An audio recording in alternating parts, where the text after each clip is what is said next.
कहते हैं अगर सोसाइटी को बेहतर बनाना है तो उसकी शुरुआत समाज में बच्चों और महिलाओं से होनी चाहिए। और आज हमारे गेस्ट मिस्टर सुरेश तोमर, जो कि secretary MP state women's commission से आए हैं। Thank you sir, thank you so much for coming. मुझे थैंक बहुत यू खुशी हुई अनुकृति। कि आप मेरे एक कॉल पे मान गए। मैंने आपको एक मैसेज करा, आपने बोला हाँ मैं कर लूँगा podcast. That is very great of you, so thank you for coming. Thank you very much. तो सर आप अपने बारे में थोड़ा बताइए कि एमपी वुमेन्स स्टेट कमीशन क्या है एग्जैक्टली? देखिए, ये एक कैसी जुडिशियल एक इंस्टीट्यूशन है।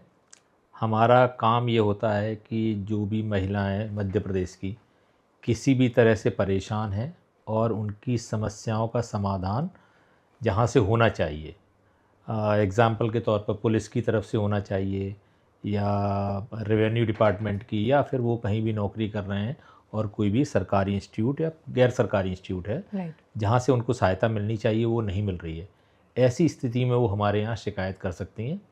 और उनके जो भी ग्रीवांसेस होते हैं जो सॉर्ट आउट नहीं हो पा रहे हैं, तो ये जो एक संस्था ऐसी है राज्य महिला आयोग कि ये इसका काम ये है कि उन अथॉरिटीज़ को डायरेक्ट करे कि आप इस समस्या का समाधान करिए और उसकी सूचना हमको और जो कंप्लेनेंट है उसको प्रोवाइड की जाए। तो इसकी बाउंड्रीज क्या है? एज अ मैं भी वुमेन हूँ, तो अगर मेरे काम पे अगर मुझे दिक्कत है कि घर पे दिक्कत है कि बाहर सोशल लाइफ में दिक्कत है, क्या हम हर चीज़ को लेकर आ सकते हैं कि इसकी भी कोई एक देखिए, बाउंड्री है? बेसिकली कहाँ जहाँ पर जो दिक्कत है ना वो किसी न किसी अथॉरिटी से जी। है ना, या फिर जो भी कोई कानून बने हुए हैं। फॉर एग्ज़ाम्पल, आप कोई भी महिला अपने घर पर है और हम जानते हैं कि डोमेस्टिक वायलेंस प्रिवेंशन एक्ट बना हुआ है, राइट। घरेलू हिंसा जो है ना उसको कैसे जी जी। रोकथाम की जाए उसके बारे में कानून है। और उस कानून के तहत आपने कहीं पर शिकायत की कि किसी महिला के साथ में कोई हिंसा हो रही है किसी भी तरह की, जी। और वो सॉर्ट आउट नहीं हो पा रहा है और आपने किसी भी गवर्नमेंट अथॉरिटी को सूचित किया और वो आपका सहयोग नहीं कर रहे हैं, तो जी। ऐसी स्थिति में वो महिला आयोग को शिकायत कर सकती है। और हमारा ये काम है कि अच्छा। हम उस अथॉरिटी को डायरेक्ट करें, उसके कानूनी तरीके से भी, सामान्य तरीके से भी, लेकिन हमारा उद्देश्य यही है कि उसका समाधान होना चाहिए। अच्छा। एक तो ये काम है, मुख्य काम यही है जी। जिसके लिए इसकी स्थापना की गई है। बाकी ये है कि महिलाओं संबंधी जो भी कार्यक्रम हो सकते हैं कि किस तरह से पूरे प्रदेश में एक ऐसा सामाजिक वातावरण बनाया जाए जहाँ पर महिलाएं सुरक्षित हैं।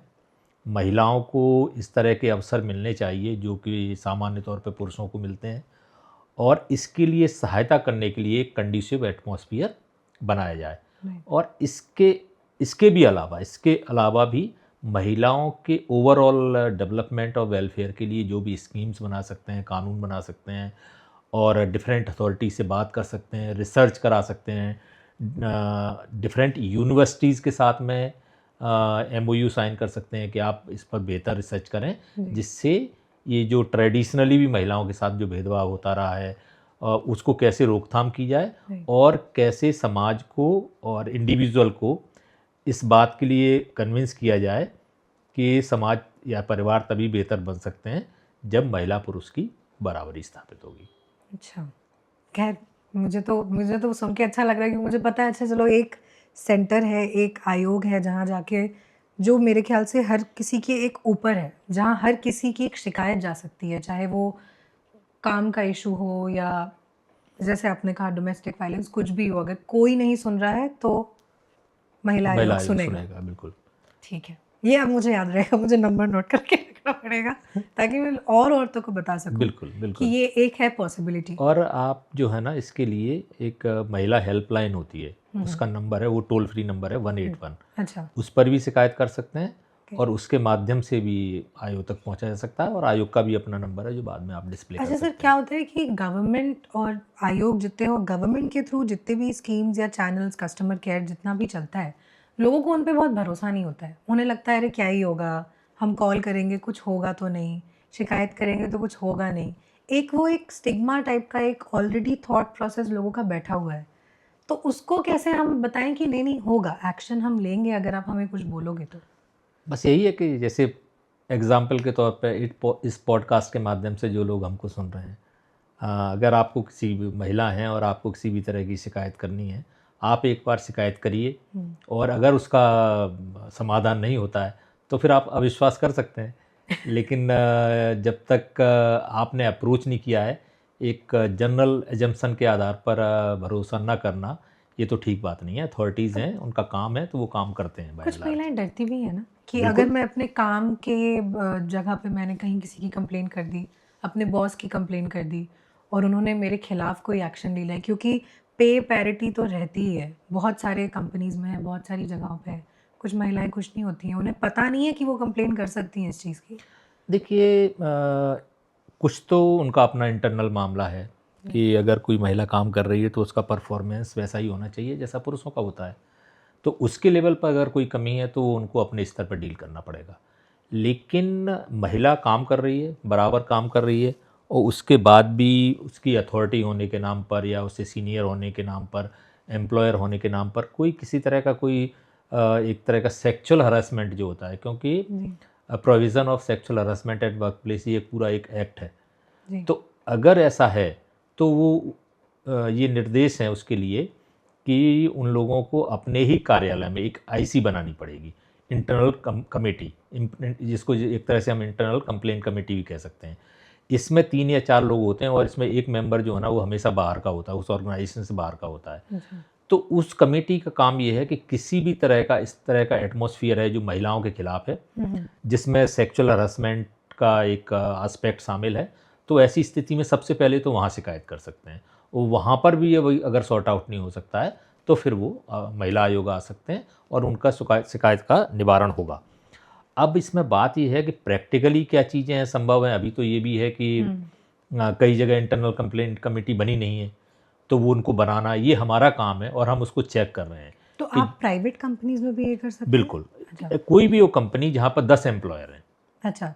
10 एम्प्लॉई हैं, तो वहाँ पर internal complaint committee POSH act के तहत बनाना ज़रूरी है। अच्छा। और उसमें एक महिला ज़रूर होगी और एक कोई सोशल वर्कर होगी, जिससे अगर वो कंप्लेंट करते हैं, और ये भी एक नियम है कि अगर वो कंप्लेंट कमेटी बनी हुई है तो उसका इंटरनल कमेटी के जो मेंबर्स का नाम है विद प्रोविज़न, वो एक बोर्ड हर एक ऑफिस के बाहर लगना चाहिए।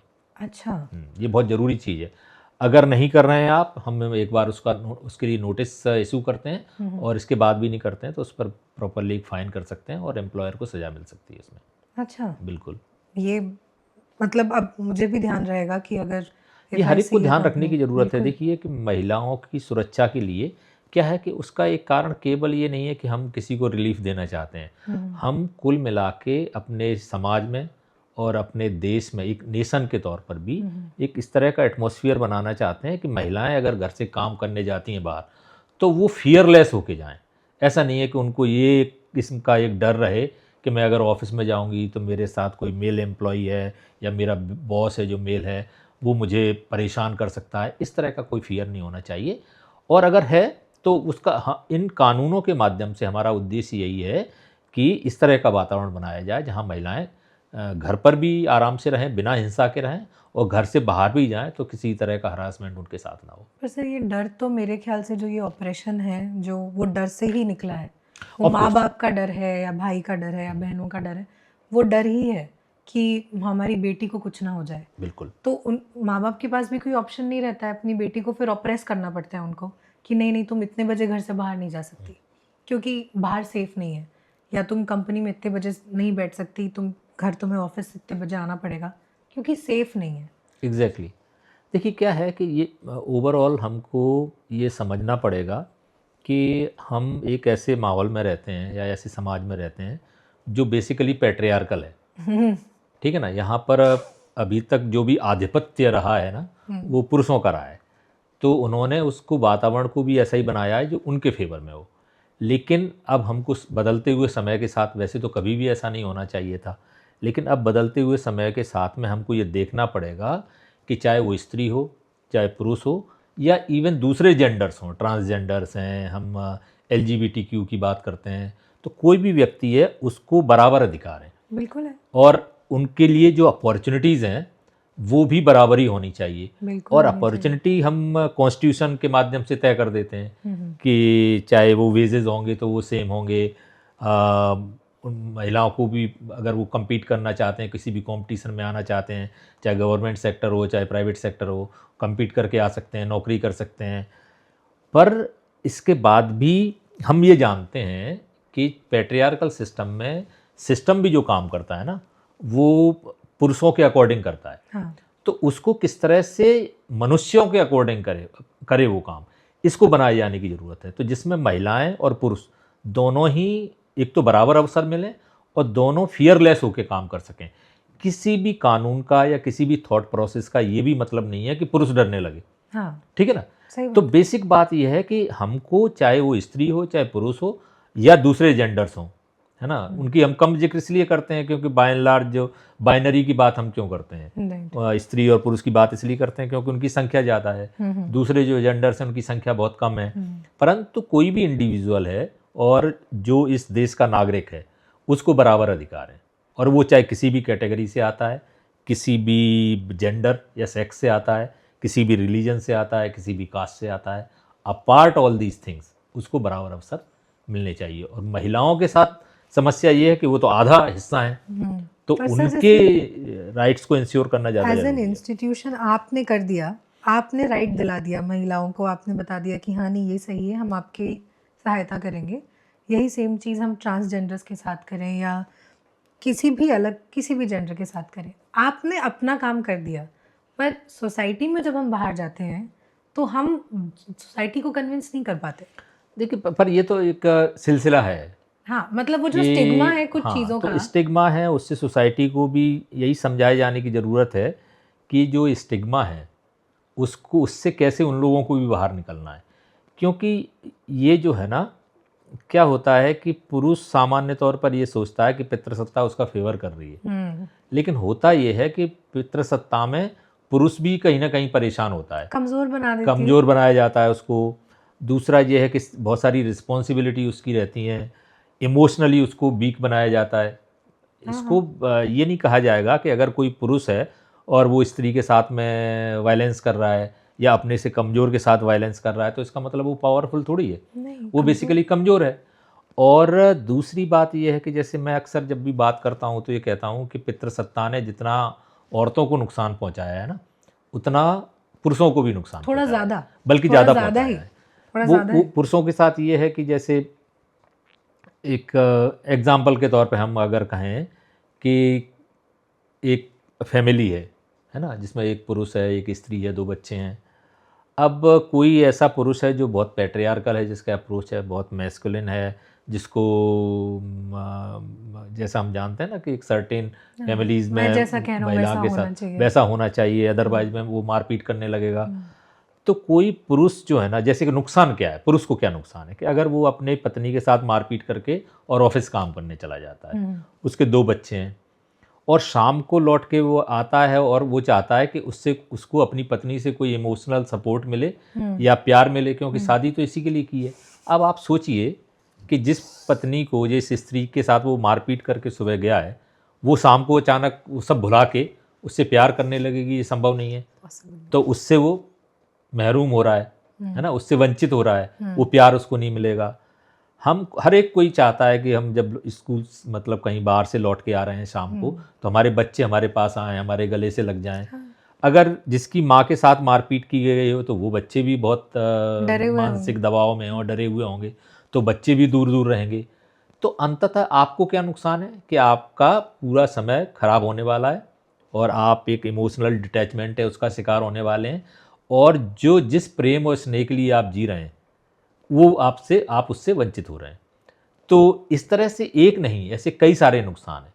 एक नुकसान यही है कि जैसे आज जब मैं एक कार्यक्रम में था तो वहाँ उसने कहा कि वो बच्ची एक रोने लगी और रोते समय उसने अपने आप को कंट्रोल किया, क्योंकि उसको लगा कि सार्वजनिक तौर पर रोना एक अच्छी चीज़ नहीं है। तो मैंने कहा कि आपको आंसू आ रहे हैं, आप अपने आप को रो रहे हो। पुरुषों को तो ये सिखाया जाता है कि आपको रोना ही नहीं है। रोना मूलतः देखा जाए इमोशनली अपने आप को एक्सप्रेस करने का सबसे अच्छा तरीका है, बेस्ट। और उससे आपको वंचित किया जा रहा है। आप रो नहीं सकते, लड़के रो नहीं सकते, ऐसा तो कहा जाता है। हमारे बचपन में मैं जिस जगह से आता हूँ वहाँ तो आज ये भी कहा कहा जाता जाता है, है सर, अभी भी आज कहा भी कहा जाता है। जाता है। तो अगर हम बच्चों को, लड़कों को ये कह रहे हैं कि आप रो नहीं सकते, तो आप उनके जीवन की सबसे महत्वपूर्ण जो भावना है उससे आप उनको वंचित कर रहे हो। तो इस तरह से जो पैट्रियार्की है वो कई तरह से पुरुषों को भी नुकसान पहुंचाती है। आपके ऊपर बर्डन डाल देती है कि आपको कमा के लाना है। मान के चलिए कि आपको घर में खाना बनाना है, तो आप नहीं बना सकते क्योंकि आपको कमा के लाना है ना। घर का खाना बनाने के लिए, घर में काम करने के लिए रोका जाता है। तो इस तरह से आपको एक स्किल से वंचित किया जाता है। भाई घर का खाना बनाना ऐसा थोड़ी है कि आप हमेशा दूसरों के लिए खाना बनाते हैं, आप खुद के लिए भी तो खाना बना सकते हो। हाँ। तो नेचुरली अगर आप अच्छे कुक हो, आप अच्छा खाना बना सकते हो, तो आप अपने लिए भी अच्छा खाना बनाओगे। आप कभी नहीं बना पाएंगे, क्योंकि आप जो सेसिएटेड होता है ना व्यक्ति, वो तो कहते हैं ना कि आप अपने हाथ से जब बनाते हैं, खाते हैं, तब आपको लगता है। आप अपने घर को, जिस कमरे में आप रह रहे हैं, उसको आप सुंदर बनाना चाहते हो, आपको अकल नहीं है, आपके पास स्किल नहीं है, तो आपको वो दूसरे के बनाए हुए जैसा जैसा सोफ़ा डाल दिया, जैसा चादर डाल दिया, आपको उसी में आप रहना उसी है। में रह रहे हो। आपको कोई एस्थेटिक्स आपका डेवलप नहीं होता है। तो कुल मिला के अगर जो पैट्रियार्की है, ये जो या जो स्त्री और पुरुष के बीच का जो भेदभाव है, वो पुरुषों को कई तरह से नुकसान पहुंचाता है। तो ये इस सब को समझना बहुत ज़रूरी है। औरतों को या तो घर के अंदर रखना है या बाहर रखना है, तो फिर उनसे घर का काम भी करवाना है।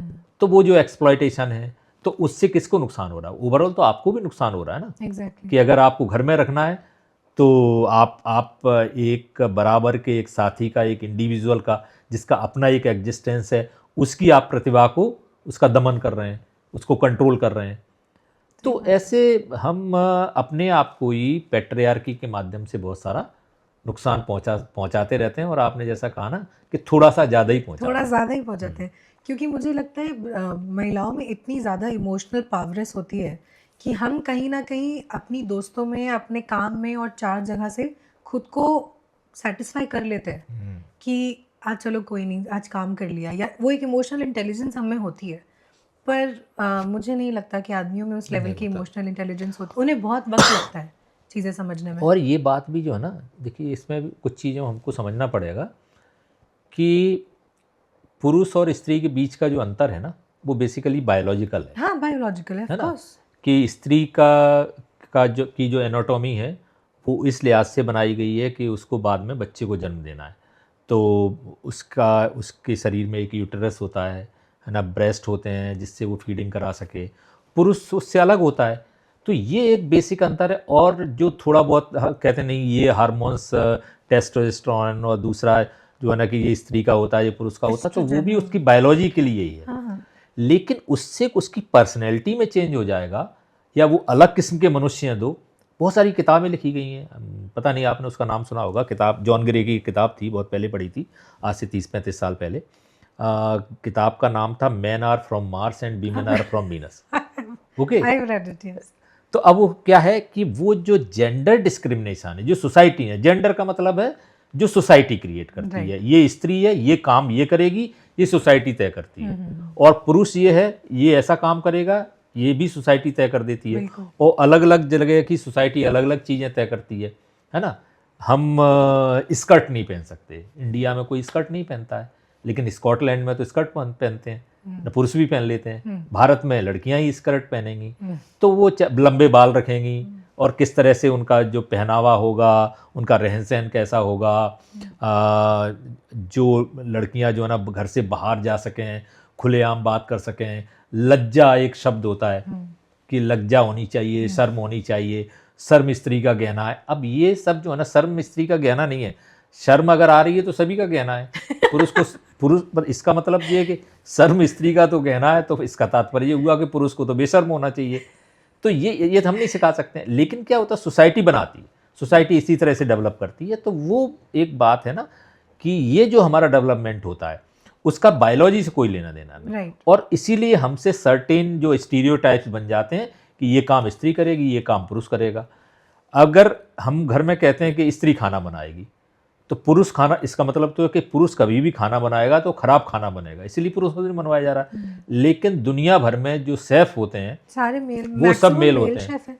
और वो क्यों है? जो बहुत फेमस है। फेमस है। और मुझे अभी बीच में पता चला कि उनकी जो सैलरीज होती हैं वो बहुत बहुत ज़्यादा होती हैं। काफ़ी होती है, हाँ, बहुत वो होती मुझे अंदाज़ा नहीं था। मैं एक गवर्नमेंट ऑफिसर के हिसाब से सोच रहा था कि इतनी होती होगी।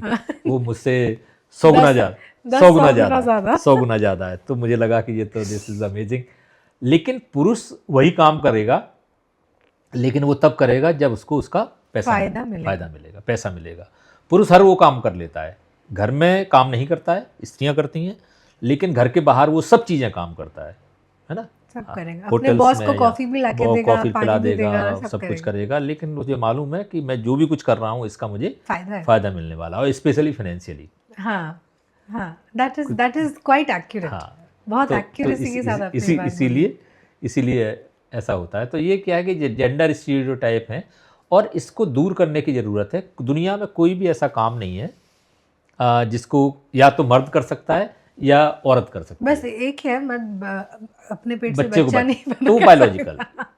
अदर वो देन बायोलॉजिकल है। बायोलॉजी, अदर जो देन बायोलॉजी बायोलॉजी। है कि हाँ हाँ, देन यूटेरस है उसके पास में, तो बच्चा वही पैदा अदर करेगी, देन बायोलॉजी तो लेकिन और सेम है। फीडिंग भी वही कराएगी। लेकिन अदर, अब जिसको हम कहते हैं, हमने एक शब्द का इस्तेमाल करते हैं, ममत्व, है ना? इसका मतलब ये हुआ कि जो ममता है वो माँ के पास ही होगी, ऐसा नहीं है। ऐसा बिल्कुल नहीं है। पुरुष भी के अंदर भी वही ममत्व हो सकता है, चूंकि हमने उस भावना का नाम माँ से जोड़ दिया, ये वो ममत्व है। लेकिन चूंकि मैं ऐसा पिता रहा हूँ जिसने अपने बच्चों के पालन पोषण में बराबर सहयोग दिया है, और तो जब एक स्त्री प्रेग्नेंट होती है तो 9 महीने वो उसको बच्चे को पेट में रखती है, उसके बाद में ब्रेस्ट फीड करा देती है। लेकिन उसके बाद कुछ भी करना है, एक बच्चों को पालने के लिए एक कंगारू प्रोसेस होती है, ठीक है ना? उसमें यही होता है कि बच्चे को अपने से सटा के रखा जाए। अगर कम वजन का बच्चा है तो आप उसके साथ रखेंगे, और वो स्त्री और पुरुष दोनों कर सकते हैं। देयर इज अ रिसर्च, इसके ऊपर एक रिसर्च मैंने पढ़ी है। बिल्कुल है। तो वो कोई उसमें ऐसा नहीं है। तो जो भावना है बच्चे का अच्छा लालन पालन, बच्चे को प्यार करना, वो स्त्री पुरुष दोनों कर सकते हैं। तो बल्कि मेरा ये मानना है कि ये जो एक बर्डन है ना नर्चरिंग का, कि सबसे पहले तो आप स्त्री को कहते हैं कि आप बच्चा पैदा करिए, जो कि उसका बायोलॉजिकल रोल है, लेकिन उसकी नर्चरिंग करना, उसका पालन पोषण करना, नेपी बदलने के लिए स्त्री के हाथों का होना जरूरी थोड़ी है कि वो जो ना ऐसे फेमिनाइन हैंड्स होंगे तो नेपी अच्छे से बदली जाएगी, और जो मैस्कुलिन हैंड्स होंगे उससे नहीं बदली जाएगी। इट्स नॉट पॉसिबल, ठीक है? ये तो ठीक बात नहीं है ना। तो नेपी बदलने से लेके बच्चे को और बाकी सब चीज़ें करना, उसका ध्यान रखना, है ना, उसको साफ सुथरा रखना, जब बच्चा रो रहा है तो अपने गले से लगा के, अपने सीने से लगा के उसको उसका रोना, उसको चुप कराना, और बाकी जो एक्टिविटीज़ हैं तो वो पुरुष भी कर सकते हैं। लेकिन क्या है, आप बर्डन औरत के ऊपर डाल देते हो, तो ये शेयरिंग नहीं है। तो बेसिकली मुझे आपसे बात करके बहुत बड़ी क्लैरिटी मिल गई है कि बायोलॉजिकल डिफरेंसेस को हटाकर जो एक्सटर्नल आउटसाइड वर्ल्ड में जो जेंडर रोल्स हैं उसमें कोई फ़र्क नहीं है। कोई फ़र्क नहीं, किसी भी तरह का नहीं, बाकी सब हमारा क्रिएट किया हुआ है। क्या है, अब हम लोग जिस टाइम में रह रहे हैं जहाँ सोशल मीडिया इतना एक्टिव है और सब है, और लोगों के इतने ओपिनियंस हैं और इतनी सारी चीज़ें जो हम लोगों के दिमाग में भी चलती रहती हैं, जहाँ पे कि बहुत सारी औरतें हैं जो बस ये बोल देती हैं कि, कहते हैं ना कि आप क्या लेकर आए उस शादी में, what have you bring to the table, या तुमने क्या करा मेरे लिए, या तुमने क्या करा मेरे लिए। लड़का भी ये चीज़ बोलता है, लड़की भी ये चीज़ बोलती है। लड़की का जवाब हमेशा ये होता है, I can give a birth, मैं बच्चा पैदा कर सकती हूँ, तुम कर सकते हो क्या? तो that is a biological role, it has got nothing to do with equality in the outside world. Exactly. So we need to keep that in mind. जो भी बायोलॉजी है उसका एहसान किसी के ऊपर नहीं जताना चाहिए। आप बच्चा आप ही पैदा कर सकते हो, तो ये कहना कि मैं बच्चा पैदा कर सकती हूँ, आप नहीं कर सकते हो, ये कहना भी एक तरह से अन्याय है। हाँ, ठीक है ना? पर ये तो बहुत छोटी सी बात है, लेकिन इसके अलावा स्त्रियों के द्वारा हमारी सोसाइटी में, और बाय एंड लार्ज पूरी दुनिया की सोसाइटी में, स्त्रियों के द्वारा पुरुषों पे जो एट्रोसिटीज़ होती हैं वो बहुत, उसका जो पार्ट है वो बहुत छोटा है। लेकिन पुरुषों के द्वारा ड्यू टू पैट्रियार्की, ऐसा नहीं है कि ऐसा ये कोई प्रकृति ने दिया है कि पुरुषों को हिंसक बनाया है तो वो उसके सामने जो भी आएगा उसके साथ हिंसा करेगा, ऐसा नहीं है। पुरुष भी उतना ही, महात्मा गांधी जो है ना, अगर पैदा हुए हैं जो इतने अच्छे मनुष्य हैं कि वो हर एक लगातार अहिंसा की बात करते हैं कि कोई भी प्राणी मात्र को नुकसान नहीं पहुंचाएगा। बुद्ध भी यहीं हुए हैं, बाकी भी बहुत सारी महान विभूतियाँ हुई हैं जो पुरुष हैं, जिनके अंदर पर्याप्त मात्रा में ममत्व है, ठीक है ना, और वो हर एक को प्रेम करते हैं, हर एक को स्नेह करते हैं। लेकिन इस दुनिया में हिटलर और मुसोलिनी और बहुत सारे जो है सिकंदर या तैमूरलंग भी हुए हैं जो निकले हैं घर से तो बस मारते हुए लोगों को निकले हैं। 30 साल की यात्रा में घूमते घामते हजारों करोड़ों लोगों को मारते हुए निकले हैं, है ना। तो वो लोग भी हैं। तो ये जो है ना कि नेचर नहीं सिखाता है, ये पैट्रियार्की सिखाती है, पावर सिखाता है।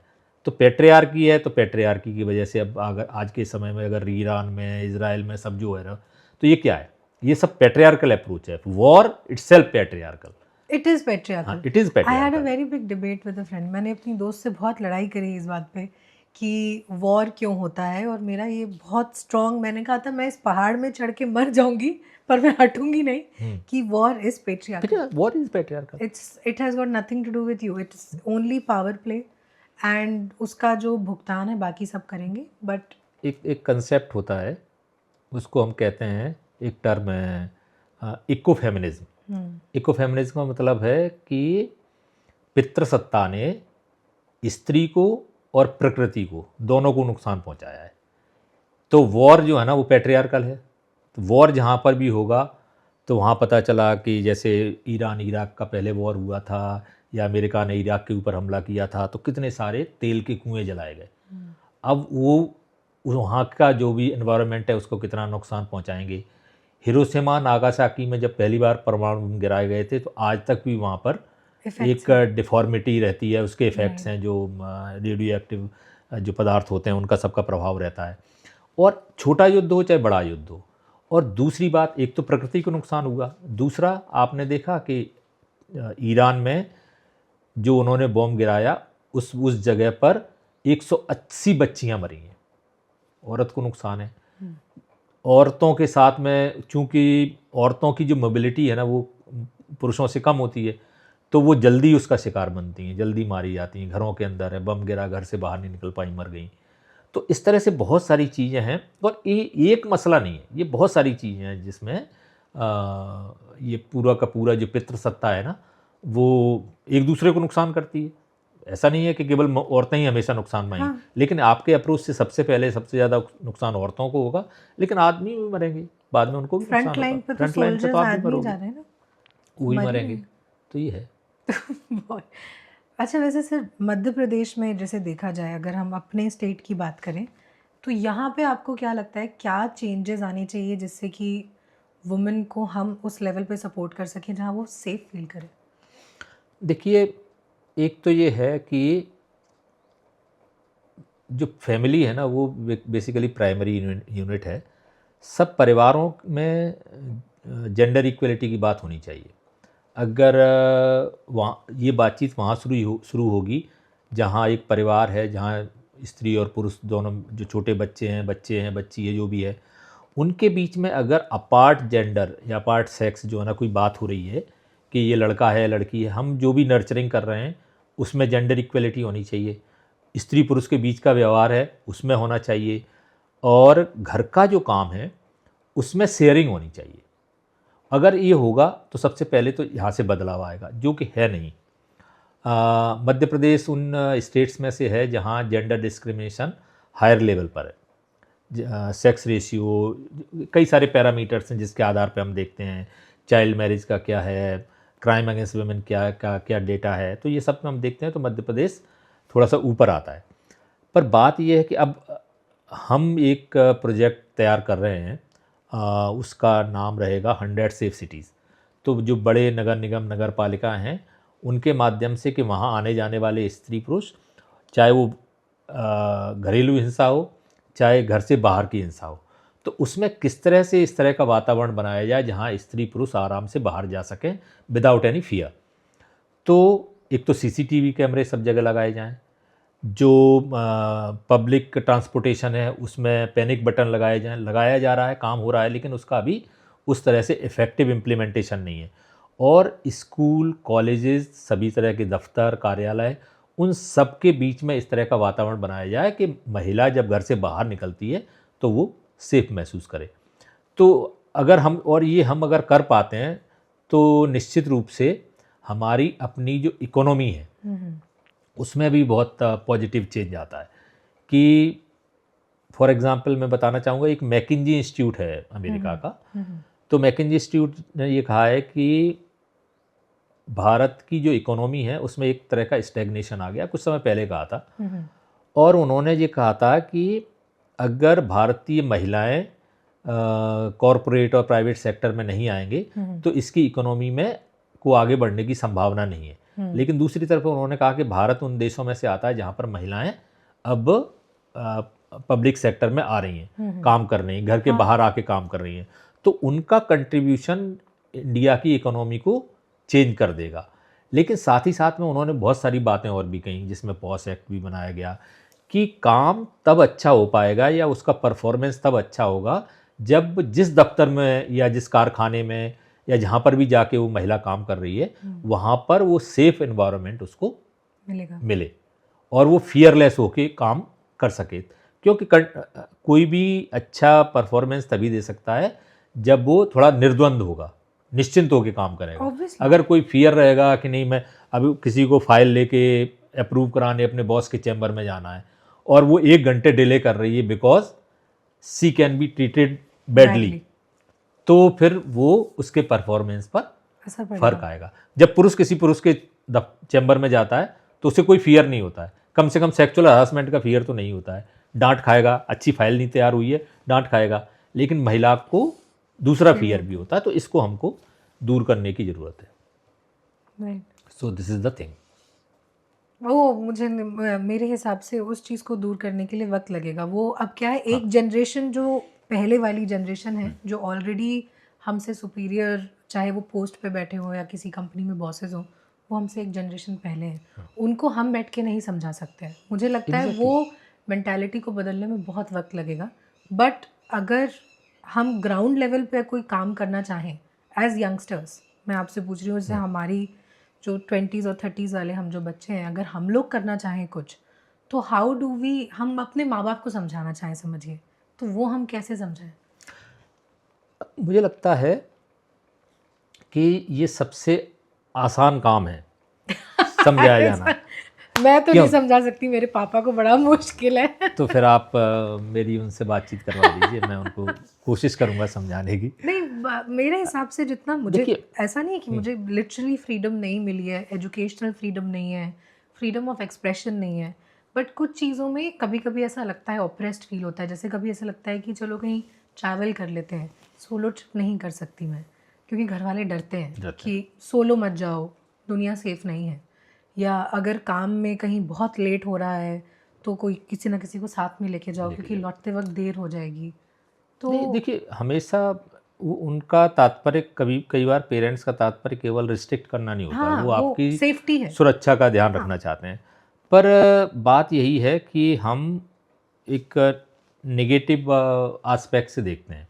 जैसे होता ना, एक जो शुतुरमुर्ग की कहानी सुनाई जाती है ना, कि उसके पीछे जब कुत्ते दौड़ते हैं तो वो क्या करता है कि रेत में अपना सिर जो है ना घुसेड़ देता है, तो उसके बाद उसको कुत्ते दिखना बंद हो जाते हैं, लेकिन पीछे से कुत्ते उसको खा जाते हैं।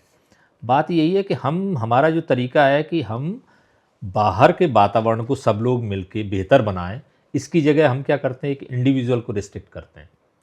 तो यही अप्रोच का बदलाव है। और हम इस समाज को कौन लोग बनाते हैं? हम ही लोग तो बनाते हैं। मुझसे एक बार पूछा गया था कि बताइए, शहर को सुरक्षित करने के लिए महिलाओं के लिए क्या किया जाना चाहिए। स्मार्ट सिटी ग्वालियर के बारे में बात हो रही थी, तो मैंने थोड़ा सा एक सेटायर के वे में उनसे कहा कि उसका एक अच्छा तरीका है कि अगर हम चाहते हैं कि 7 बजे के बाद हमारे घर की बच्चियां बाहर पूरे शहर में आराम से घूमें, तो उसका एक सबसे आसान तरीका है कि जितने भी लड़के हैं, पुरुष हैं, उनको अपने घर के अंदर रखिए, तो उसके बाद वो आराम से जा सकती हैं। ये तो हो सकता है तो कितना अच्छा तो हो। पर ये देखिए, इसमें एक मेटाफर है ना। इससे ये तो समझ में आता है कि अंततः हमारे ही निकट के जो लोग हैं ना, वही हरासमेंट करते हैं। जो पहले से परिचित होते हैं, 95% सेक्सुअल हरासमेंट परिचित लोगों के माध्यम से होता है। घर में, परिवार में, परिचित लोगों में, या वो व्यक्ति आपसे पहले से, जो भी परपिटेटर होता है वो पहले से परिचित होता है 95% केस में।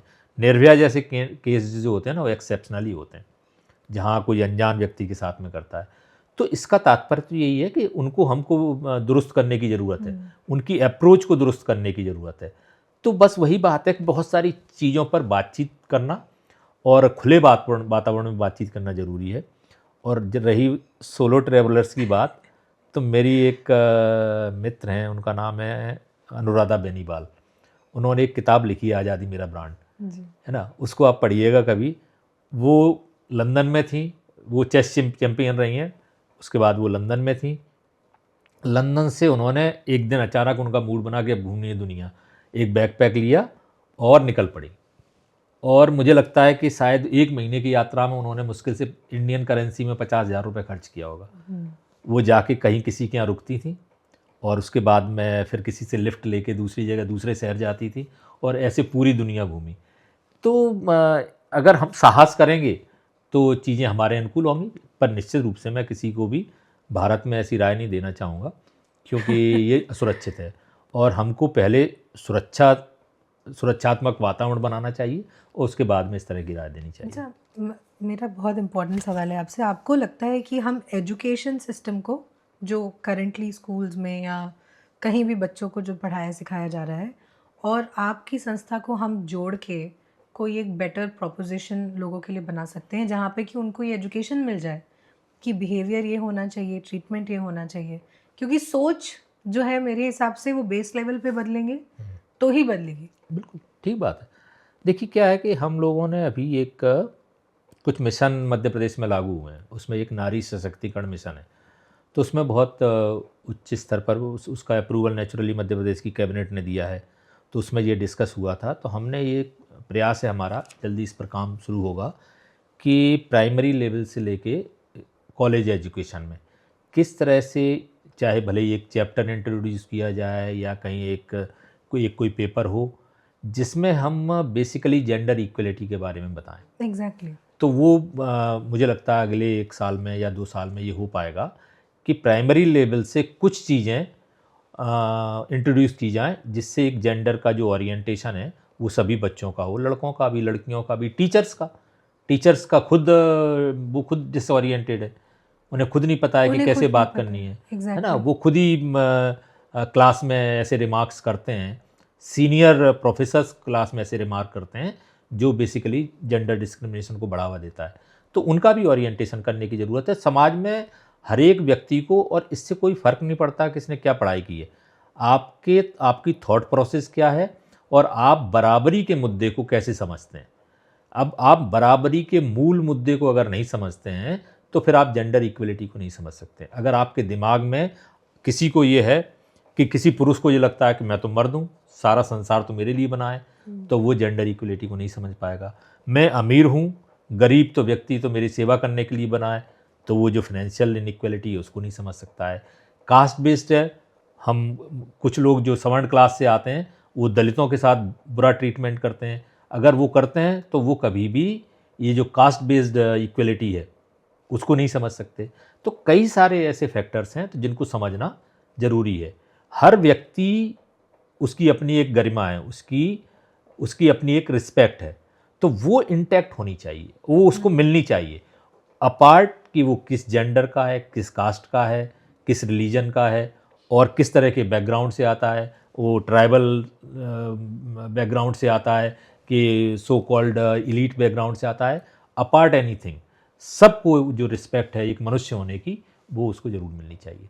अच्छा सर, वैसे अभी मैंने सोशल मीडिया वगैरह में भी ट्रेंड देखा है कि लोग फेमिनिज्म का राइट डेफिनेशन ढूंढ रहे हैं। कोई कुछ कहता है, कोई कुछ कहता है, कोई कहता है कि अगर लड़की फेमिनिस्ट है तो भाई हमें उससे दूर रहना है। ऐसा बहुत लोगों हाँ, बहुत लोगों को ऐसा लगता है। मैं फेमिनिस्ट हूँ पर मुझे मर्दों से दिक्कत नहीं है। एग्जैक्टली। मैं, ऐसा नहीं है कि मुझे अदरवाइज दिक्कत हो सकती है कि नहीं कोई आदमी खराब है या झूठा है या कुछ है, बिल्कुल, तो होनी भी पर चाहिए। इस चीज़ से दिक्कत नहीं है कि मर्दों जी रहे हैं मेरे साथ एक सोसाइटी में, बिल्कुल हम सरवाइव कर रहे हैं। ये तो को एग्जिस्टेंस वाली बात है ना, वही को एग्जिस्टेंस वाली बात है। मर्द, औरत, दलित, सवर्ण सब एक ही समाज में रहते तो हैं, तो हमें आपके को हिसाब से एग्जिस्टेंस आना बेसिकली चाहिए। फेमिनिस्ट का क्या डेफिनेशन है? फेमिनिज्म जो है ना वो बहुत स्पष्ट तौर पर मैं एक उदाहरण देता हूँ कि मेरे एक बहुत पढ़े लिखे मित्र जो दिल्ली यूनिवर्सिटी से पढ़े हुए थे, और हम एक बहुत बड़ी फेमिनिस्ट रही हैं, उनका नाम है कमला भसीन। कमला भसीन एक हमारे प्रोग्राम के लिए आई हुई थी और हम किसी होटल में थे, तो वो अचानक एक मित्र हमारे मिले। तो मैंने कहा कि ये जो है ना, ये जो सामने लेडी बैठी हैं, ये देश की बहुत बड़ी फेमिनिस्ट हैं, चलिए मैं आपसे इनको मिलवाता हूँ। तो उन्होंने हाथ जोड़ के कहा, भगवान ऐसे फेमिनिस्टों से बचाए। तो मुझे बड़ा आश्चर्य हुआ कि जो इतना पढ़ा लिखा व्यक्ति है, जो सरकार में भी एक बड़े पद पर था, वो उसकी इस तरह की राय है, और वो फिर चले गए। मैंने उनको मिलवाना फिर उचित भी नहीं समझा। तो मुझे लगा कि फेमिनिज्म के बारे में कितनी गलत राय है हमारे समाज में। फेमिनिज्म मतलब जो लोग बताते हैं उससे ऐसा लगता है कि ये एक ऐसा कंसेप्ट है जो चाहता है कि पुरुषों का सत्यानाश हो जाए, है ना, जो कि कतई नहीं है। ऐसा नहीं है। फेमिनिज्म का तात्पर्य है कि वो ये कहते हैं कि जो राइट्स, जो अपॉर्चुनिटीज़ हमारे समाज में स्वाभाविक तौर पे पुरुषों को मिल जाते हैं, है ना, पैदा होते ही, ठीक है ना, जो प्रॉपर्टी राइट्स मिल जाते हैं, आगे बढ़ने का, एजुकेशन का, बेटर एजुकेशन का, ठीक है ना, तो सोसाइटी में आप जहाँ जा रहे हैं वहाँ एज मेल आपको एक रिकॉग्निशन मिलती है। तो जो जो पहचान, जो अवसर, जो अधिकार आपको स्वाभाविक तौर पर पुरुष होने के नाते मिल रहे हैं, ऐसे ही समान अवसर, समान अधिकार स्त्रियों को भी मिले। This is feminism. फेमिनिज्म कोई एंटी मेल नहीं है। एंटी मेल नहीं है। वो फेमिनिज्म थॉट प्रोसेस के तौर पे ये नहीं चाहता कि अब पुरुषों का बुरा समय आ चुका है, सत्यानाश हो जाए, है ना, या उनका बुरा समय आ चुका है। पर अभी मैंने रिसेंटली तो ये इस बात को बहुत गहराई के साथ कहने की ज़रूरत है कि फेमिनिज्म बेसिकली बराबरी में भरोसा रखता है, राइट, है ना। कभी एक कार्यक्रम में सत्यमेव जयते एक कार्यक्रम आता था, तो उसमें आमिर खान से कमला भसीन जी ने पूछा कि जो पितृसत्ता है इसका अपोजिट वर्ड क्या होगा। तो आमिर खान ने बताने की कोशिश की शायद मातृसत्ता होगा। तो उन्होंने कहा नहीं, ये बिल्कुल गलत है। पितृसत्ता का अपोजिट है बराबरी। हम ये नहीं चाहते कि जैसे अभी पुरुषों की धींगा मुश्ती चल रही है वैसे आगे चल के महिलाओं की चलने लगे। उससे क्या, कभी कुल मिला के एक सेक्स या एक तरह का लिंग जो है ना वो परेशान रहे। अभी महिलाएं परेशान है तो आगे चल के पुरुष परेशान है। ये नहीं चाहते हैं। ऐसा कोई नहीं चाहता। नहीं, कोई नहीं ये चाहता ऐसा कोई नहीं चाहता, कोई भी थॉट प्रोसेस नहीं है। हम ये चाहते हैं कि महिलाओं पर एट्रोसिटीज हो रही हैं तो वो होना बंद हो जाए, लेकिन इसका कतई तात्पर्य नहीं है कि अब एट्रोसिटीज पुरुषों के ऊपर शुरू हो जाए, है ना। जैसे एक ड्रम में बंद कर दिया किसी अपराधी महिला ने अपने मित्र के साथ मिलके, तो अब वो करते हैं कि जैसे सारे पुरुषों को उस नीले ड्रम में बंद कर दिया जाए। हाँ, बहुत बड़ा एक प्रकरण से वही नीला ड्रम इतना फेमस हो गया। अभी एक पुरुष ने अपने पिता को मार के उसी नीले ड्रम में बंद कर दिया। कहीं किसी को पता है?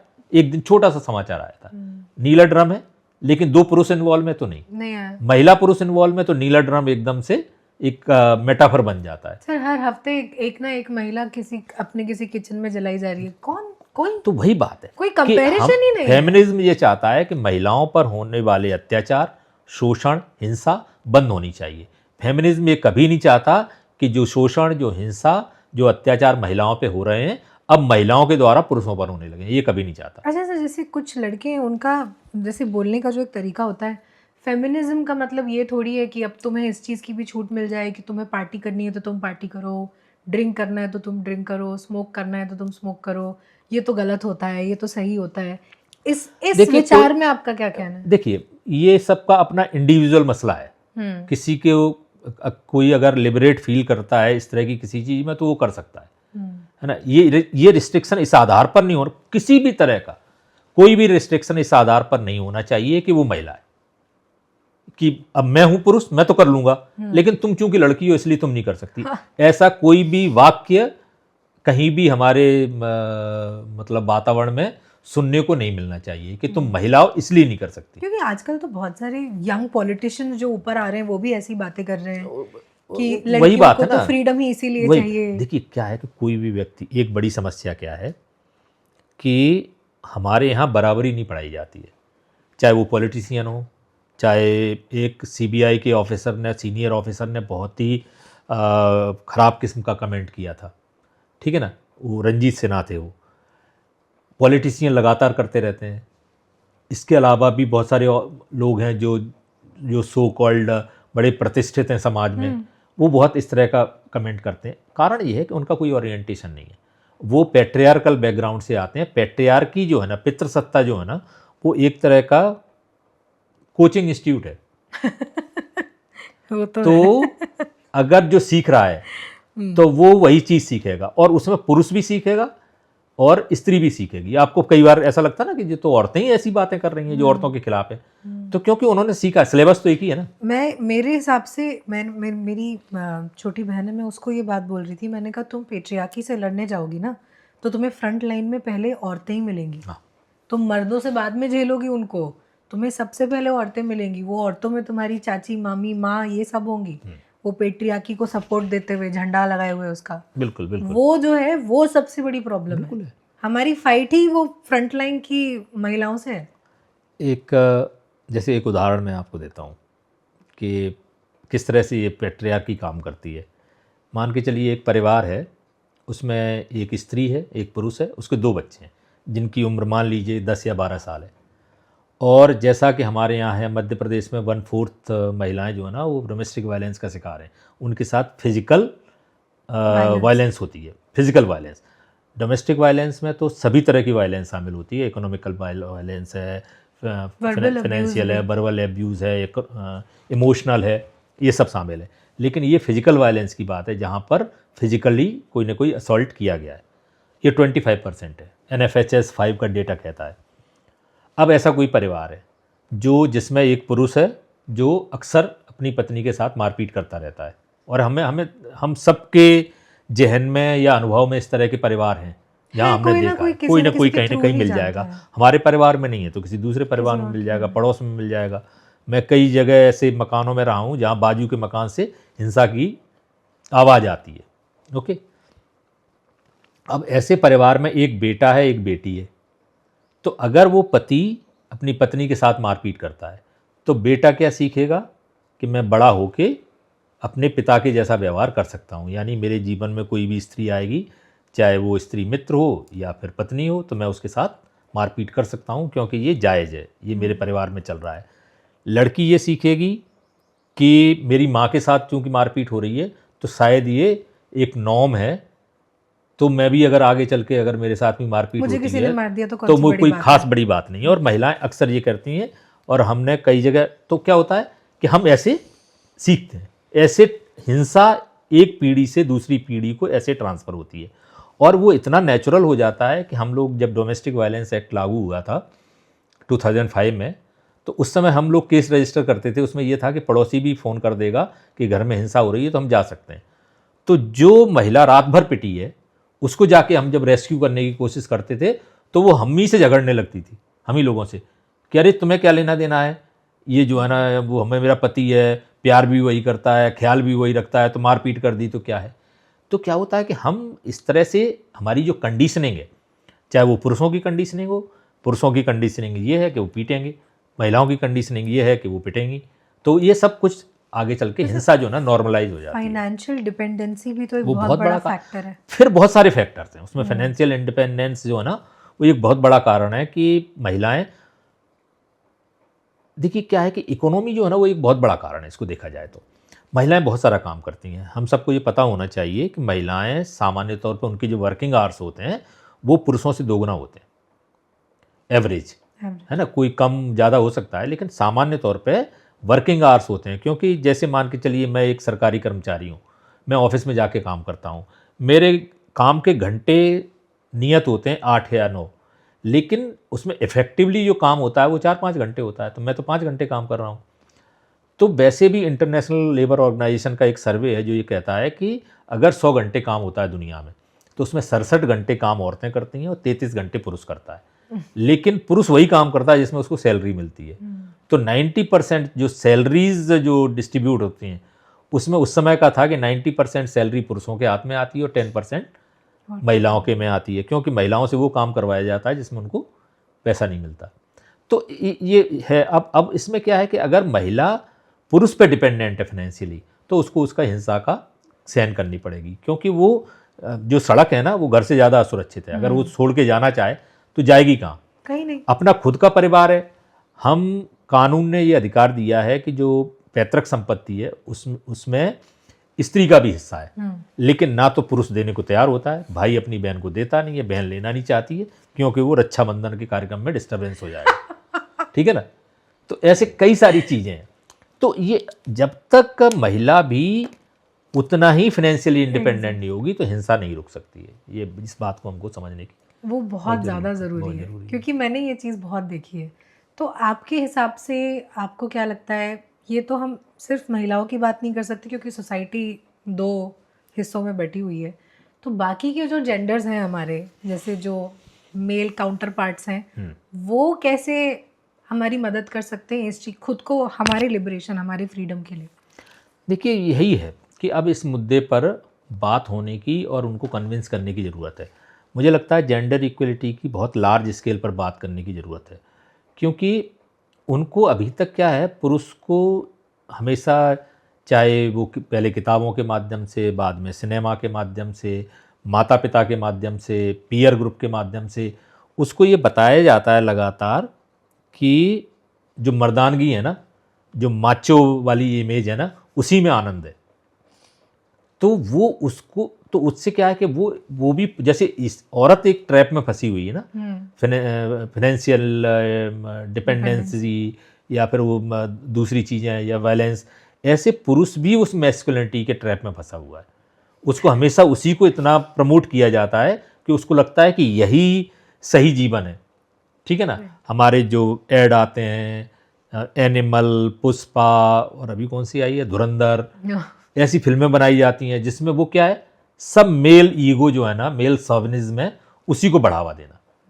उससे कुछ भी हासिल नहीं होने वाला, उससे केवल हिंसा होने वाली है, और हिंसक पुरुष प्रेमी हो जाएगा, इसकी संभावना बहुत कम है कि वो बाद में एक तरफ हिंसा कर रहा है, दूसरी तरफ प्रेम कर रहा है। हिंसक प्रेमी हो सकता है, हाँ, पर वो फिर हिंसक प्रेमी होगा है ना, जैसे एनिमल में है। हाँ, वो तो वो normal नहीं हो हिंसा कर सकता। उसमें। अब हाउ कैन यू से लाइक दैट कि वो एक जगह कहता है कि जब लड़की अब आती है उसको भरोसा नहीं है तो कहता है वो लिक माई शूज।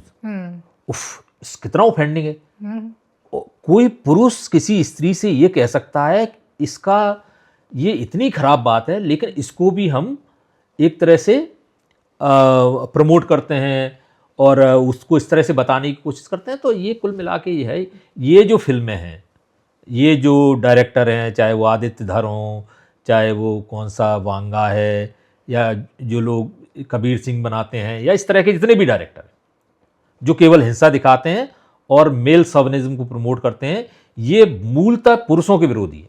हाँ, वो उससे पुरुषों का कुछ भी ज्यादा हार्म लड़कों को ही हो रहा है। बिल्कुल। देखिए, आप हिंसा लेके कहाँ घूमते रहेंगे, कहाँ आप गन लेके घूमते रहेंगे। वो एक फिल्म का एक सीन है, 2-4 लड़के उसको चढ़ाते हैं उसमें एनिमल फिल्म में, और वो AK-47 लेके आ जाता है क्लास में। What nonsense is this? आप क्या प्रमोट करना चाह रहे हो? कुछ भी नहीं होता है। तो ये है एक्चुअली क्या है, मैं जैसे आदमियों का एक कॉन्सेप्ट बना हुआ है प्रोटेक्ट एंड प्रोवाइड वाला बहुत टाइम से, कि man are suppose to protect and provide, women nurturing होती है, तो ये नर्चरिंग और ये ठीक है, प्रोटेक्ट एंड प्रोटेक्ट, चलो ठीक है, because physically man are stronger, उनमें एजिलिटी और मोबिलिटी थोड़ी ज़्यादा होती है, वो एक उस सेंस में था, एनिमलिस्टिक सेंस में था। प्रोवाइड का ये था क्योंकि भाई औरत तुम्हें 24 घंटे काम कर रही है तो कुछ तो प्रोवाइड करो, ये था प्रोवाइड का मतलब। ये लोगों ने पूरा ट्विस्ट कर दिया नहीं उसको। अब मुझे लगता है कि अब ये ट्विस्ट हो भी जाना चाहिए। हाँ, मुझे लगता है प्रोटेक्ट एंड प्रोवाइड जो है ना, वो दोनों कर सकते हैं। बिल्कुल कर सकते हैं, 100% ऐसा कुछ भी नहीं है कि किसी औरत को, अभी एक औरत के साथ में एक मर्द जा रहा है और 4 गुंडे आ जाएंगे, तो वो प्रोटेक्ट कर पाएगा? नहीं कर पाएगा। औरत का भी दिमाग लगेगा ना? हाँ, उसकी ज़रूरत है। कई बार ऐसे कई सारे मेरी महिला मित्रों ने उदाहरण दिए हैं कि कैसे उस महिला ने स्थिति को भांप के और उसके बाद में जो निर्णय लिया उससे उन्होंने अपने आप को सेव किया। बात यह है कि ये जो पूरी की पूरी थ्योरी है, इसको चेंज करने की ज़रूरत है। और जहाँ तक इस तरह की बात है ना कि किसके अंदर ज़्यादा पावर होता है, सो कॉल्ड औरत तो होती ही कमज़ोर है काइंड ऑफ, ये सब नर्चरिंग का मसला है। भाई ये है कि समय चूंकि लंबा हो गया है, 4-6-10 हज़ार साल हो गए हैं, इस वजह से अभी भी कुछ आदिवासी समाज ऐसे हैं जहाँ पर कोई गैर बराबरी नहीं है। वहाँ स्त्री और पुरुष के वेट और हाइट दोनों बराबर होते हैं। ये हमारे समाज में पुरुष की हाइट या वेट और स्त्री की हाइट और वेट में फ़र्क आ गया है, क्योंकि हमने बहुत लंबे समय से ये भेदभाव किया है। तो वो ऑपरेशन है ना, ऑपरेशन की वजह से ये, उसी के वजह से बेसिकली। मेरे एक मित्र ने उदाहरण दिया, वो उस समय के प्राइम मिनिस्टर के चीफ सिक्योरिटी ऑफिसर थे, सीनियर आईपीएस ऑफिसर थे।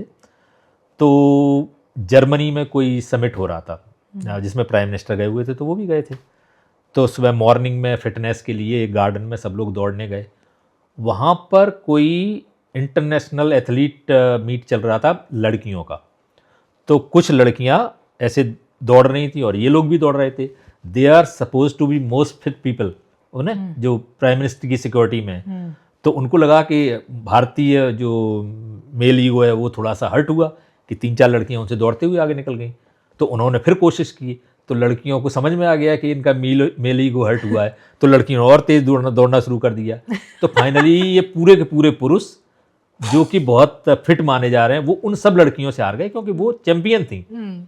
तो नेचुरली अगर हम लड़कियों को भी वैसे ही नर्चर करेंगे, वैसे ही उनकी हेल्थ का ख्याल रखा जाएगा, सेम न्यूट्रिशन उनको भी प्रोवाइड किया जाएगा, हर चीज़, तो वो भी उतनी स्ट्रांग हो जाएंगी।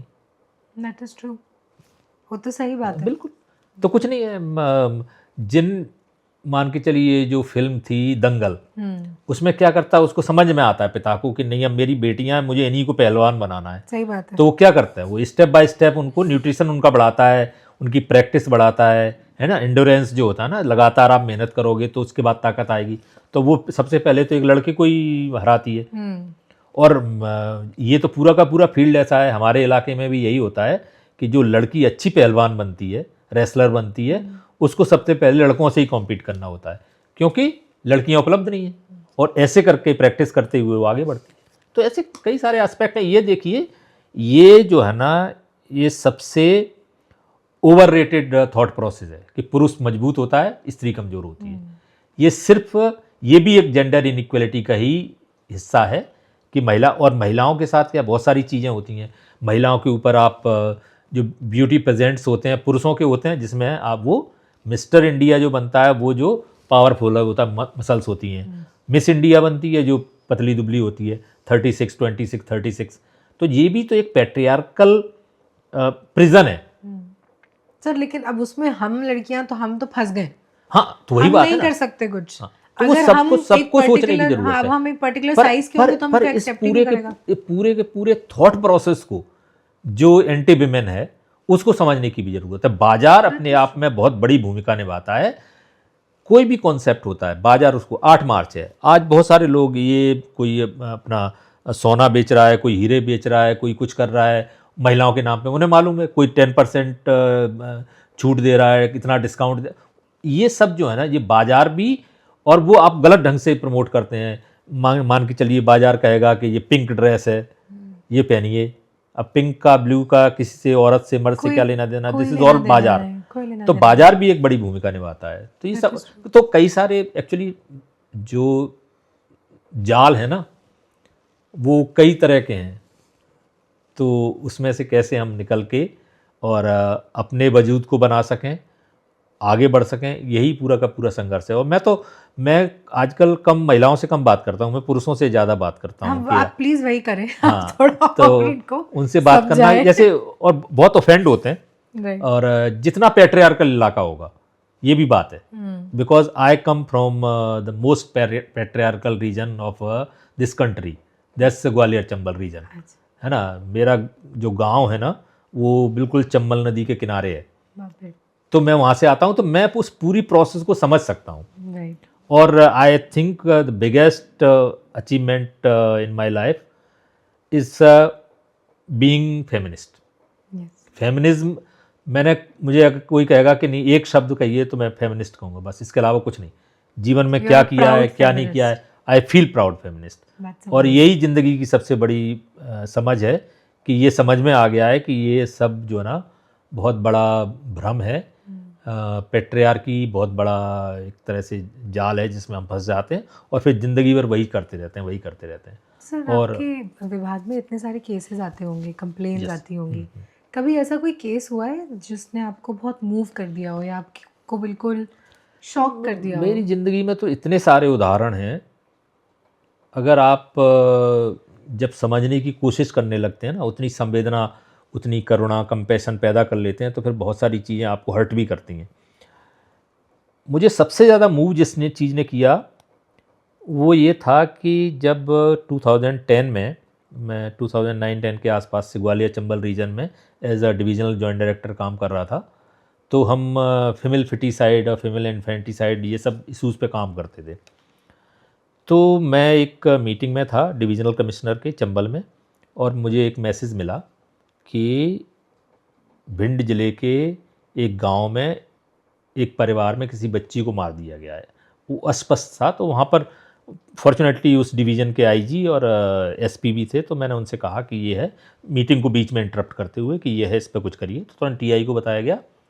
हुआ ये था उसमें कि एक बच्ची पैदा हुई, वो परिवार आया और बच्ची को लेके भाग गया वहाँ से बिना प्रॉपर डिस्चार्ज कराए, और उसने जाके बच्ची को मार दिया, मतलब female, that was female infanticide. तो उसके बाद हम लोगों ने सब किया, उस पूरे परिवार को जेल भिजवा दिया, बहुत सारा, मतलब कई दिनों तक वो सब चलता रहा, पूरे बाहर का मीडिया भी आया, वो काफ़ी हाईलाइट हुआ। उसके बाद क्या हुआ कि उस वहाँ के कुछ पॉलिटिशियन थे, वो मुझसे मिलने आए और उन्होंने कहा कि हम, आप जो काम कर रहे हैं ना, ये जो जेंडर इक्वलिटी का, कैसे फीमेल इन्फेंटिसाइड फिटिसाइड रोका जाए, इसके लिए हम आपका इसमें सपोर्ट करना चाहते हैं। मैंने कहा अच्छी बात है, करिए, हम सब तो मिलकर ही करेंगे। और वो लोगों के साथ में बहुत सारे वर्कशॉप, ओरिएंटेशन, गांव में जाके कार्यक्रम, वो सब कर रहे थे। तो पर उसने, ये जो पॉलिटिशियन थे, उन्होंने कहा कि आपको मालूम है कि वो लोग क्या कह रहे हैं आपके बारे में? तो मैंने पूछा कि बताइए क्या कह रहे हैं? तो उन्होंने कहा कि ये कैसी सरकार आ गई है, वो चूँकि माँ की भाषा में थी, जो लोकल डायलेक्ट है, कि ये कैसी सरकार आ गई है, अब क्या हम अपनी बच्ची भी नहीं मार सकते? ये बड़ा शॉकिंग था मेरे लिए कि लोग ये मान के चलते हैं कि हमारे घर नॉर्मल में है। बच्ची पैदा हुई है, उसको मारना या जिंदा रखना इस आर बर्थ राइट। तो वो पहली बार ऐसा हुआ था कि परिवार के इतने सारे लोगों को जेल जाना पड़ा, अदरवाइज वो इसको बहुत नॉर्मल फिनोमेना मान के चल रहे थे। तो ये पूरा का पूरा जो इंसिडेंट था, that was the most shocking thing for me. और उसके बाद फिर मेरा जो अपना कमिटमेंट है वो काम करने के प्रति, मुझे लगा कि नहीं नहीं, ये थॉट प्रोसेस तो बदलना पड़ेगा, ऐसा नहीं हो सकता है। तो इस, और ये एक चीज़ नहीं है, वायलेंस अगेंस्ट विमेन, डिस्क्रिमिनेशन, इसको लेके मैंने बहुत सारी चीज़ें अपने जीवन में देखी हैं, क्योंकि मैं इस मुद्दे पे काम करता हूँ। बहुत सारी महिलाएं, पुरुष, महिला के परिवार वाले लोग मुझसे मिलने आए हैं, उन्होंने जो बातें बताई हैं।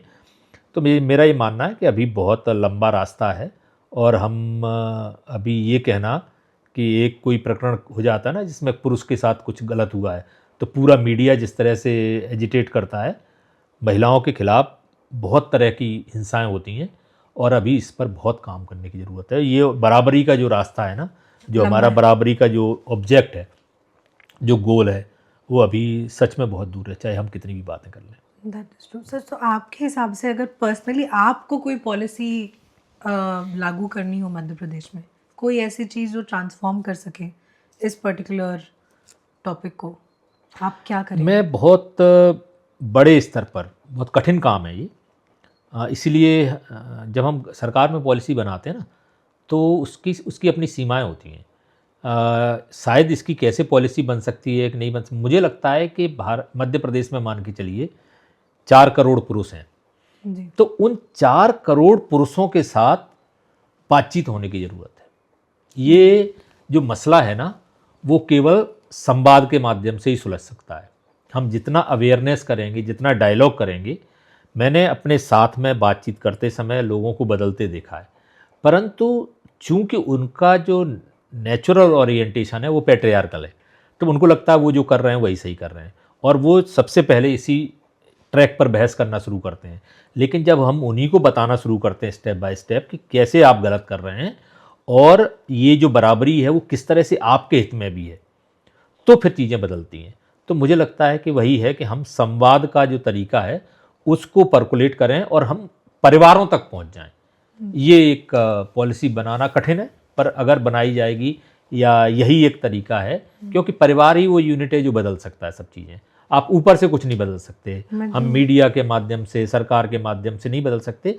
परिवार एक यूनिट के तौर पे अपने आप को बदलेगा और अपना जेंडरली यूक्वल बनाएगा तो चीज़ें जरूर बदलेंगी। सर मैं तो कहती हूँ रील्स निकलवाना चालू कर देंगे, आजकल सब रील्स ही देख रहे होते हैं। हाँ, ये भी है, कई बार होता है। नहीं, पर वो रील्स में लोग ज़्यादा सीख पर लेते हैं। प्रॉब्लम यही है ना कि रील्स तो जो पैट्रियार्कल हैं, जो मैस्कुलिन है, जिनके अंदर मर्दानगी भरी हुई, वो भी बना रहे हैं। वो भी बना रहे हैं। तो वो भी अपना कुछ जो भी उल्टा सीधा जैसा उनको समझ में आता है वैसा रील बना के डाल देते हैं, और चूंकि पैट्रियार्की उसको पसंद करती है तो वो हिट भी हो जाती हैं, उस पर बहुत सारे लाइक्स होते हैं। भाई धुरंधर फिल्म का हिट होना या एनिमल का हिट होना, दैट्स नॉट ओनली, मतलब ये तो एनिमल फिल्म का में क्या है ऐसा, वो सिर्फ इसलिए हिट होती है क्योंकि जो छिपी हुई पैट्रियार्की है ना हमारे दिमाग में, उसको जरा वो ट्रिगर होती है, तो वो उसको मजा आता है देखने मुझे में। लगता है सर वायलेंस भी वायलेंस की तरह दिखाया जा सकता है विदाउट डिग्रेडिंग वुमेन। बिल्कुल, तो मैं औरतों को नीचे दिखा के वायलेंस दिखाने की और फाइट दिखाने की जरूरत नहीं है, वही बात है। बहुत सारी बिल्कुल फिल्में हैं जरूरत जो बहुत नहीं है। अच्छी फिल्में हैं, इनको दिखाया जाना जरूरी है, जो महिला मुद्दों पे बात करती हैं। जैसे एक थप्पड़ फिल्म आई थी, एक जयेश भाई जोरदार। फिल्में अक्सर फ्लॉप भी हो जाती हैं, फ्लॉप जो भी हो अच्छी फिल्में होती हैं वो फ्लॉप हो जाती हैं। नहीं, पुरानी क्वीन अच्छी फिल्में भी फिल्म बहुत थी, पुरानी ट्रॉमेटिक बहुत सारी थी, अच्छी फिल्में पर हैं, बहुत मदर इंडिया बेकार एक भी फिल्म थी। थी, ऐसा खराब नहीं भी है, थी, पहले लेकिन वो, भी। पर ये जो हैं जो हिंसा को बढ़ावा देती हैं, जो मर्दानगी को बढ़ावा देती हैं, ये खराब फिल्में हैं, ये बहुत डेंट करती हैं ओवरऑल इस प्रोसेस को। That is true. सर मेरा एक आखिरी सवाल है आपसे, बिल्कुल आखिरी सवाल। अगले 10-15 साल में आपका विजन क्या है फॉर वुमेन एंड चिल्ड्रन पर से ऑफ द सोसाइटी? बेसिकली मेरा केवल एक ही उद्देश्य है, इससे कोई फ़र्क नहीं पड़ता कि हम इकोनॉमी के तौर पर कहाँ पहुँचते हैं, एक समाज के तौर पर। इससे बहुत फ़र्क पड़ता है कि हम परिवारों में रहते कैसे हैं। तो परिवार का जो डायनेमिक्स है वो बदलना चाहिए। और और उसमें जो पैट्रियार्की है ना, वो केवल ये सोचें कि हम पुरुषों को महिलाओं को नुकसान पहुंचाती है, पुरुषों को पहुंचाती है, और बच्चों को, जो छोटे बच्चे होते हैं उनको तो डायरेक्ट पहुंचाती है। मैं अपने पिता से बहुत पिटा हूँ तो मैं पैट्रियार्की का एक वो हूँ, मतलब विक्टिम हूँ या सर्वाइवर हूँ, what ever you can say. तो कुल मिला के हम अगर इस तरह से बात करें कि परिवार एक यूनिट के तौर पर होगा जिसमें हम जो भी निर्णय होते हैं, मैंने अपने परिवार में, मेरी पत्नी है, 2 बेटे हैं, तो हमने जब बच्चे 5-5, 6-6 वर्ष के भी थे, उससे पहले भी ये कोशिश की कि सब जो कुछ हम बात करें वो बराबरी के स्तर पर हो। हमने 5 साल के अपने बच्चे को भी कभी गैर बराबर नहीं माना कि हम ज्ञान देंगे वो सुनेगा, नेवर। हमने उनसे भी कहा कि तुम इस पर क्या कहना चाहते हो। तो अब ये है कि हम परिवार का कोई छोटे से बड़ा कोई भी निर्णय लेते हैं, ड्राइंग रूम में अगर कर्टेन भी चेंज होते हैं तो हम उनसे भी पूछते हैं कि भाई बताओ किस कलर के आने चाहिए, किस पैटर्न के आने चाहिए, और वो कंट्रीब्यूट करते हैं। मुझे ऐसा लगता है कि जैसे मेरे अपने परिवार में स्त्री पुरुष के बीच में कोई डिस्क्रिमिनेशन नहीं है, और मेरा जो बड़ा परिवार है जिसमें मेरे भाई बहन माता पिता शामिल हैं, उसमें भी एक प्रभाव मैं देखता हूँ कि वहाँ हिंसा जो है ना, ये इनइक्वलिटी है, वो मिसिंग है। तो हर एक को बराबर, तो मैं उस परिवार का जो हैप्पीनेस का इंडेक्स देखता हूँ ना, तो मुझे लगता है कि परिवार ऐसे होने चाहिए। हाँ। तो निश्चित रूप से तो बस यही एक, इसी तरह से मैं इन्विजन करता हूँ कि परिवार इस तरह के होने चाहिए जहाँ पर कोई भी निर्णय ले रहे हैं बराबरी से हो, और किसी को भी उनके अपनी जो अपॉर्चुनिटी हैं उसमें किसी भी तरह का कोई डिस्क्रिमिनेशन फेस ना करना पड़े, सब बराबर हो। तो this is my your vision, dream, my vision, whatever. Yes. अच्छा सर, आज वुमेन्स डे है, तो मैं बस चाहती हूँ आप एक message for all the women, एक मैसेज जस्ट उस कैमरे में देख के, if you can just say some words. Sure. आज अंतर्राष्ट्रीय महिला दिवस है, तो मैं सभी मूलतः महिलाओं को, पुरुषों को तो ये है कि वो किसी भी तरह की जो इनइक्वलिटी है उससे बाहर निकलें, जो पैट्रियार्कल माइंडसेट है जिसमें आप सप्रेस करते हो दूसरे पार्टनर को, उससे आप बाहर निकलें। लेकिन महिलाओं के लिए ये संदेश है कि एक तो ये कि जैसा कहा गया है ना कि अगर औरतों को अपने पैरों पर खड़ा होना है तो आपका बटुआ भारी होना चाहिए, तो आप फाइनेंशियली इंडिपेंडेंट बनिए।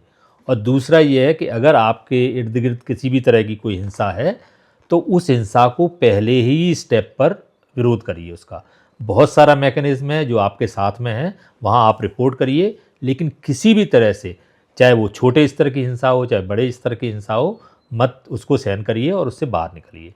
आपका बहुत बहुत धन्यवाद। Thank you so much, sir. Thank you so much for coming Thank you. today. It was Thank so you, great Anukriti. talking to you. Thank you, Thank you. Anukriti. Thanks a lot.